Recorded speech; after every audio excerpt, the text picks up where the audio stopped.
If you've got a 401k, an IRA, or a pension plan, I've got some really bad news for you. The IRS wants you to think that these so-called qualified plans are the best way to save money for retirement. They induce you to max out your plans by giving you tax breaks right now and allowing your money to grow tax-free over the years. Sounds pretty good, right?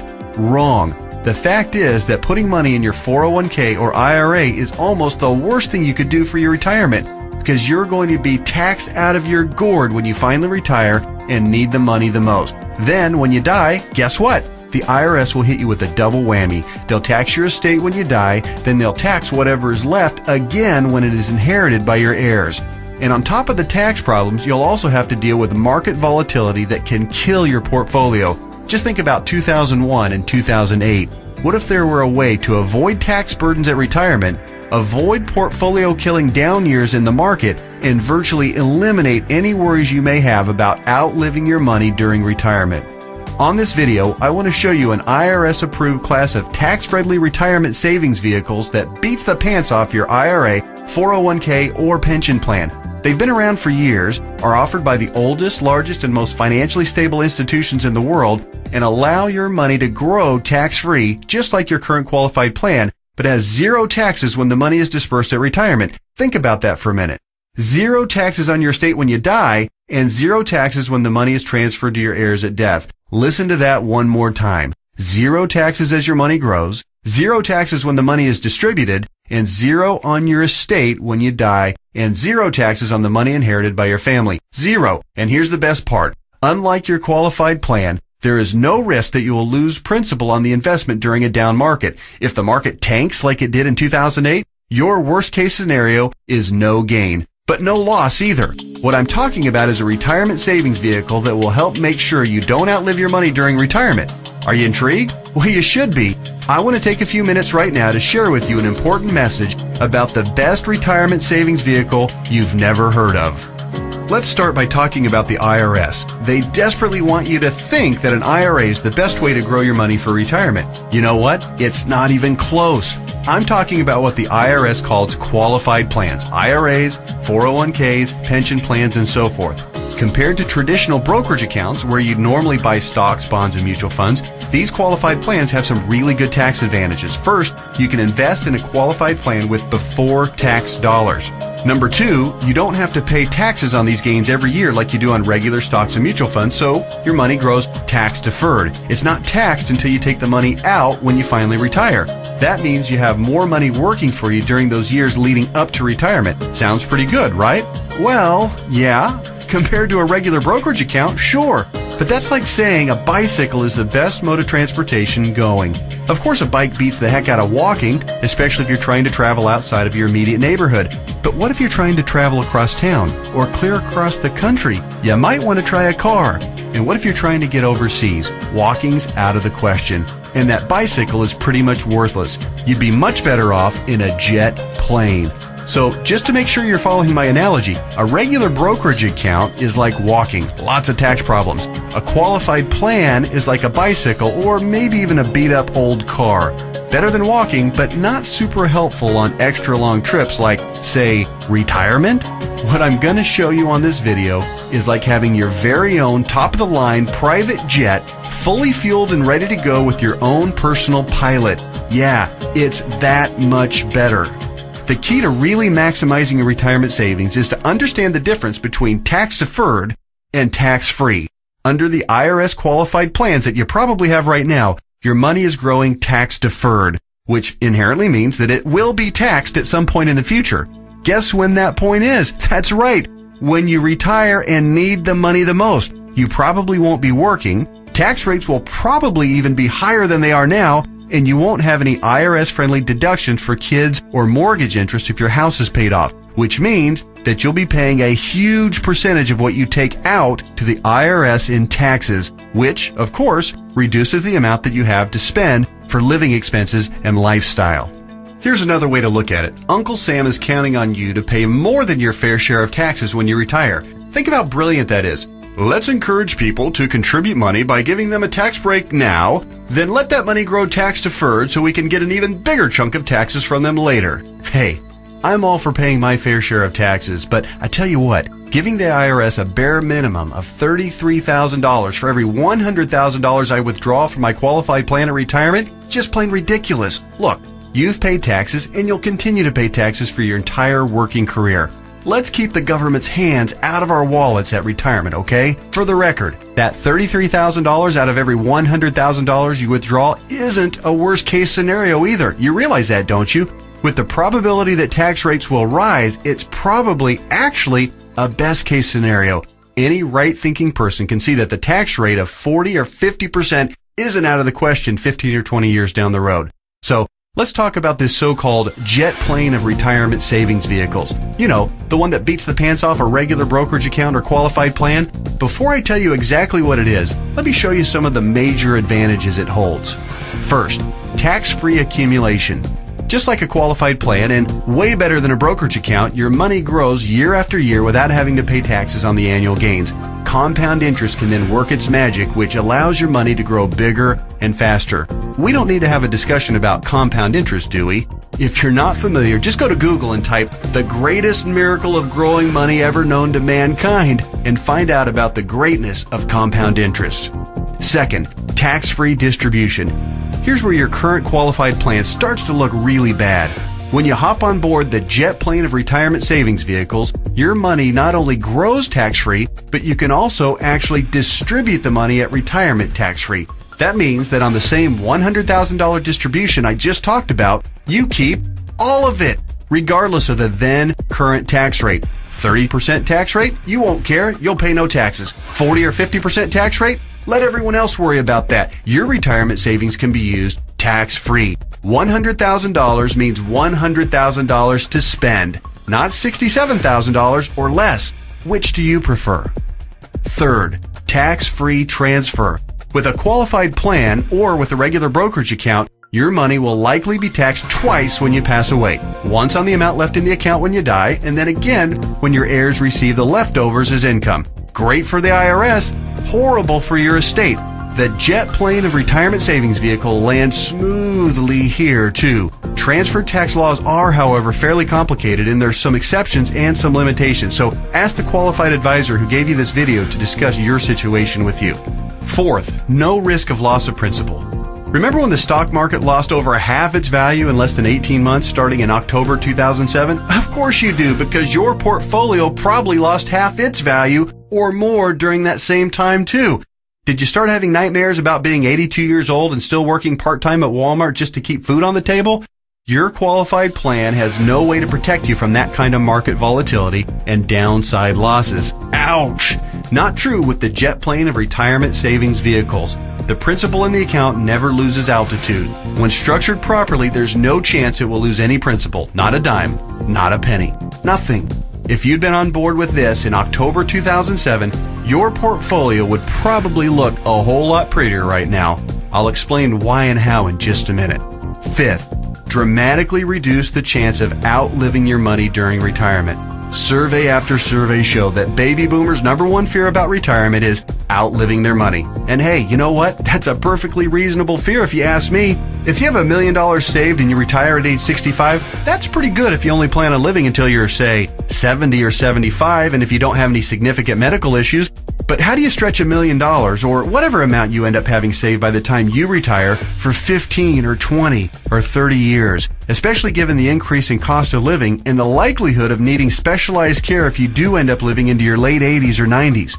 Not to worry if you ride the jet plane of retirement savings vehicles. When structured and funded properly, it'll keep on paying and paying and paying all through your 70s, 80s, 90s, and even beyond that if you're lucky enough to hit 100. Hey, you're more likely to hit 100 if you're not stressed out over money. Time to get on board. Okay. There are even more advantages, and I'll cover them in just a minute. But first, let me address that question that I know is nagging you in the back of your mind. You're saying to yourself right now, okay, this all sounds great. Everything you've said so far makes a lot of sense, and I'm interested. But hey, pal, what's the catch? We all know that anything that sounds too good to be true probably isn't. Hey, I hear you. Between Enron, Bernie Madoff, and the great stock market meltdowns of the 2000s, a healthy dose of cynicism, skepticism, or both is not only understandable, it's just plain smart.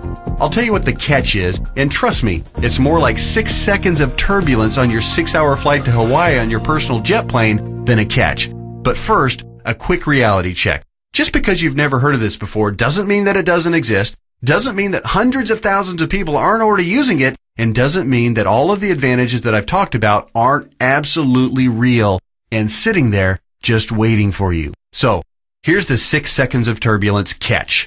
Per IRS rules, you have to fund the plan I'm telling you about with after-tax dollars. In other words, you can't deduct the amount you contribute off your current year's taxes like you can with a qualified plan. That means that if you were to contribute $6,000 this year in an IRA versus this retirement savings vehicle, you'd in reality pay an extra $2,000 in taxes this year, assuming a 33% tax bracket. If you're in a lower tax bracket, naturally, your tax savings would be less. That sounds like a drawback, right? Well, actually, no. To understand why funding with after-tax dollars instead of before-tax dollars like you would with a qualified plan is not a drawback, you just need to understand the alternatives. Answer this philosophical question. If you were a farmer, would you rather pay taxes on the small sack of seeds when you purchase them in the spring, or would you rather pay taxes on your entire harvest when you sell it in the fall? Well, do the math. If a farmer bought $1,000 worth of seeds and was taxed at 8%, he'd pay $80. But if the farmer planted those seeds and paid the same 8% of taxes on a $50,000 harvest, he'd pay $4,000 in taxes. 80 versus 4,000. That's a 50 times increase in taxes paid. The same rationale applies to your retirement savings. In fact, the amount of money you save on upfront taxes with a qualified plan, remember, you'd save $2,000 in taxes by making a $6,000 contribution into a qualified plan, okay? Will almost certainly be dwarfed by the taxes you pay at retirement, to the tune of about 10 times at least. Here's why. If your $6,000 grows to $100,000 over the course of the next 30 years, remember the magic of compound interest. This is very reasonable. You'll pay at least $33,000 in taxes on the harvest. We already talked about this earlier. That's $33,000 straight to the IRS right when you'll be needing it the most. Would you rather pay $2,000 in taxes right now or $33,000 at least in taxes later? It's as simple as seeds and harvest. I've said it once and I'll say it again. No wonder Uncle Sam loves qualified plans so much. It's his way of protecting his financial future. Okay. So let me go ahead and draw back the curtain and show you what the jet plane of retirement savings vehicle is. Just do me a favor and hear me out, because I'm going to admit it right now, right up front, it might sound a little, well, boring right at first. That's because it's a life insurance product called Indexed Universal Life Contract, or IUL for short. Stick with me, Skipper. Don't be fooled by any stereotypes of what you may think an IUL is. This is different than any kind of whole life or variable life or universal life plan that you may have heard about or purchased in the past. The fact is, IUL is a lot more about savings than it is about life insurance, although it does do a nice job of providing that too. Hopefully the tax advantages and principal protection advantages I've told you about are clear enough and big enough to keep you interested. But you also need to know that the IUL, when structured and funded properly, beats the pants off of any other kind of retirement savings plan in every comparison category that matters, including growth potential, risk avoidance, liquidity of funds, flexibility of contributions, flexibility of distributions, longevity of distributions, and fees. Everything. Listen, insurance companies, by law and by track record, are extraordinarily conservative. Yeah, I know that AIG tanked it, and you might be thinking that all insurance companies are going bust. Nothing could be farther from the truth. Life insurance companies that offer IULs, as a rule, have massive cash reserves. One company, as an example, had operating revenues in 2008, the worst year of the recession, of $14 billion. Earnings of $1.3 billion, and cash reserves at the end of the year of $12.8 billion. There's a reason people think of life insurance companies as old, stodgy, conservative curmudgeons, because they are. Their stodgy curmudgeonness is also a part of the reason you've never heard of an IUL before. Life insurance companies thrive with things like risk management, actuarial tables, and other boring life insurance stuff. But they don't know jack when it comes to communications. Go online right now and read their brochures. It's like reading hieroglyphics. Boring, painful, obtuse, hard to understand, and that's just the table of contents. But that doesn't mean that this product, Indexed Universal Life, is anything less than magnificent for creating wealth. The IUL, Indexed Universal Life, gets its name because it's indexed to the S&P 500, which simply means that it mirrors the growth of the S&P 500, which, for your information, has returned over 9% per year on average for the last 27 years, even with all the crummy years in the 1980s, right after 9/11, and 2007 and 8. Remember that? But here's the best part, and what makes an IUL so darn attractive as a retirement savings vehicle. The reason IUL accounts, when structured properly, won't lose principal is because the lowest return guaranteed by the contract is 0%. Or in technical speak, they have a floor return of 0%. They can't lose money. If the stock market tanks for the year, your IUL contract doesn't take a big hit. It just stays even right where it is. Stated differently, an IUL locks in the gains during up years, but it doesn't participate in the down years. Take that, IRA. You can't even come close to competing with that. Everyone knows that portfolio losses are killers because you have to double up just to get back to even. You eliminate that risk with the IUL since your floor is 0% annual growth. No loss of principal. Compare that to the devastating 37.2% loss of the S&P 500 in 2008. If you were indexing your IRA against the S&P 500 and therefore did not have the 0% floor like you would with an IUL contract, if you had a $1 million portfolio on January 1st of 2008, you would have ended the year with just $628,000. Ouch! Even with the big bounce back year of 2009, where the S&P returned 23.6%, the $628,000 you had left after getting killed in 2008 would have only grown to about $775,000. Still deep in the hole. Not with an IUL. Now that brings us to the other catch of the IUL. It does offer the peace of mind of the principal protecting 0% floor, but it does also cap the gains on the upside. That means when the market has a huge growth year, your investment will be capped at somewhere in the 12 to 15% range, depending on the carrier and the contract. Don't bail out on me now. Trust me, this is not a big issue. In fact, quite the opposite. We're talking about 6 more seconds of turbulence on your 6-hour smooth plane ride to Hawaii. Here's why. Realize that huge gain years almost always follow what? That's right, huge loss years. 2003, for instance, was great, 26.3% gain in the S&P 500. But it followed 3 consecutive years, 2000, 2001, and 2002, of negative returns, 12.2, 13.4, and 24.1% respectively, negative all 3 years. Let's run those numbers. If you had $1 million in your IRA on January 1st, 2000, it would have fallen to approximately $878,000 at the end of the first year, then continued to fall to just over $760,000 at the end of 2001, and then plummeted to a measly $577,000 at the end of 2002. That same $1 million in a loss-protected IUL would have retained its worth at $1 million at the end of 2000, even though the market was down, remember? Still been worth $1 million at the end of 2001, and guess what? Still worth $1 million after 2002, even though the market got slaughtered. That's 3 consecutive down years and $423,000 in avoided losses. Wow. Then, in 2003, let's say that you were with an IUL carrier that had a 13% cap. Remember the big downside catch? It has a cap. Your $1 million would have grown to $1.13 million. It grew. Meanwhile, the qualified plan portfolio that tanked from $1 million down to just $577,000, remember that one?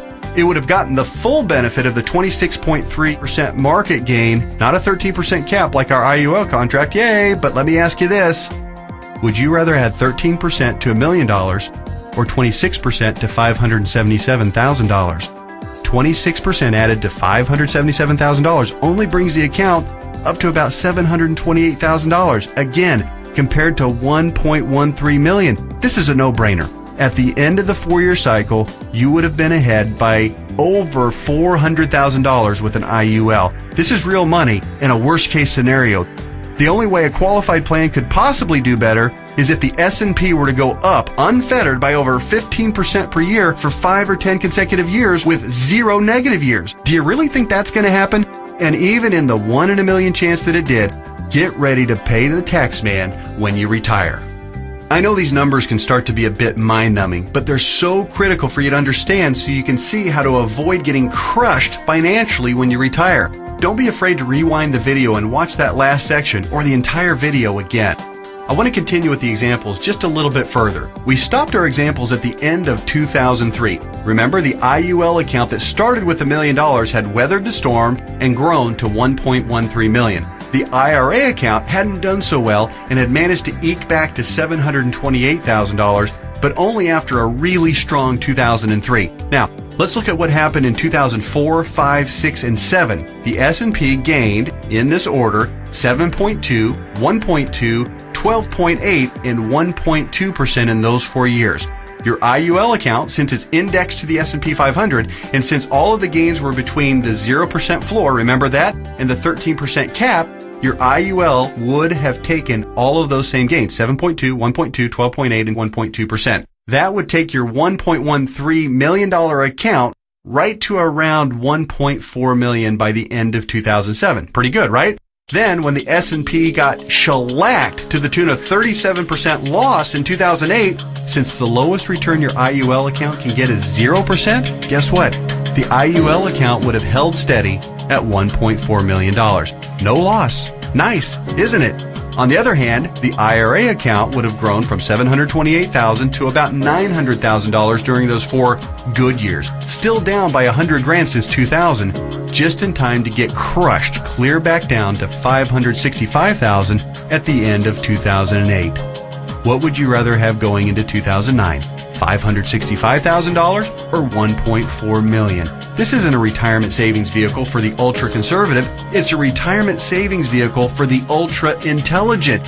If you think market caps of 12 to 15% are a poor trade-off for a contractual guarantee of a 0% floor, you're just plain crazy. Naturally, past performance isn't an indicator of what will happen in the future, but I think it's safe to say that the market is going to have up years and down years. Protecting yourself from huge losses is one of the primary advantages of the IUL. It's impossible for me to overstate how superior the IUL is compared to your qualified plan. It's not even close. We've already covered the tax advantages. They're clear and evident. The risk avoidance issue is huge, and it favors the IUL by a country mile. But also remember, indexed universal life is also, life insurance. Here's what that means. If you die the day after you fund an IUL policy or any time thereafter, your heirs will receive a death benefit tax-free. The amount of the benefit depends on the size and structure of your policy, but think about your qualified plan and brokerage accounts for just a minute. How much do they pay in death benefits if you were to die early? Oh yeah, none, because they're not insurance. Are you starting to see what I mean by the best retirement vehicle you've never heard of? Hey, that reminds me, let's talk a little bit more about why you've probably never heard of an IUL before. I already told you that one of the main reasons was that stodgy old insurance companies have horrific communication skills. But there's actually a bigger reason, which is financial advisors almost never talk about IUL. Why is that? Simple math. Only licensed insurance agents can legally sell you an IUL, and most licensed money managers and brokers are not licensed to sell insurance. In other words, the guy who sells you your IRA can't, by law, sell you an indexed universal life policy. And if he can't sell it, he can't make any money on it. End of story.